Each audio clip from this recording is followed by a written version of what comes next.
European union പാർലമെന്റിലേക്കുള്ള തെരഞ്ഞെടുപ്പ് പുരോഗമിക്കുന്നു. 27 അംഗ രാഷ്ട്രങ്ങളിലെ 40 കോടി ജനങ്ങളാണ് ഇപ്പോൾ വിധി എഴുതുന്നത്. വലിയൊരു ജനക്കൂട്ടമാണ് വിധി എഴുതുന്നത്. ചെക്ക് റിപ്പബ്ലിക് തലസ്ഥാനമായ പ്രാഗിൽ 24ൻ്റെ പ്രത്യേക പ്രതിനിധി ഉണ്ണികൃഷ്ണൻ പറക്കോട് അവിടെ നിന്ന് തയ്യാറാക്കി അയച്ച റിപ്പോർട്ടിലേക്കാണ് ഇനി നമ്മൾ കടക്കുന്നത്. ലോകത്തെ ഏറ്റവും വലിയ ജനാധിപത്യ പ്രക്രിയയാണ് യൂറോപ്പിൽ ഇപ്പോൾ നടന്നുകൊണ്ടിരിക്കുന്നത്.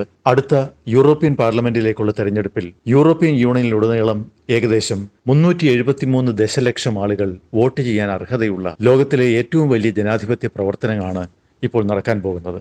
അടുത്ത 5 വർഷത്തേക്ക് യൂറോപ്യൻ യൂണിയന്റെ മുൻഗണനകളും രാഷ്ട്രീയ ദിശയും രൂപപ്പെടുത്തുന്നതിൽ നിർണായക പങ്ക് വഹിക്കുന്ന 720 അംഗ പാർലമെന്റിനെ തെരഞ്ഞെടുക്കുന്നതിനായി യൂറോപ്യൻ യൂണിയനിലെ 27 അംഗരാജ്യങ്ങളിലെ വോട്ടർമാർ വ്യാഴാഴ്ച മുതൽ ഞായറാഴ്ച വരെ വോട്ടെടുപ്പിലേക്ക് പോവുകയാണ്.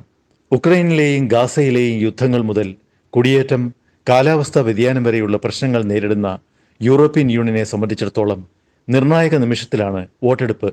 നിരവധി രാജ്യങ്ങളിലെ തീവ്ര വലതുപക്ഷ പാർട്ടികൾക്ക് വലിയ നേട്ടങ്ങൾ ഉണ്ടാകുമെന്നും ഇത് ഭൂഖണ്ഡത്തിൽ ദീർഘകാല പ്രത്യാഘാതങ്ങൾ ഉണ്ടാക്കുമെന്നും അഭിപ്രായ സർവേകൾ പ്രവചിച്ചിട്ടുണ്ട്.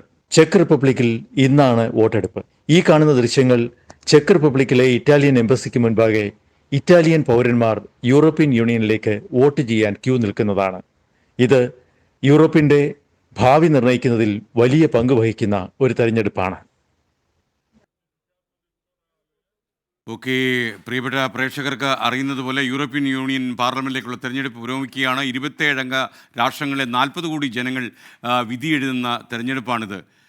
ചെക്ക് റിപ്പബ്ലിക്കൻ തലസ്ഥാനമായ പ്രാഗിൽ നിന്ന് ഞങ്ങളുടെ പ്രത്യേക പ്രതിനിധി പറക്കോട് ഉണ്ണികൃഷ്ണൻ തയ്യാറാക്കിയ റിപ്പോർട്ടാണ് നിങ്ങൾ കണ്ടത്.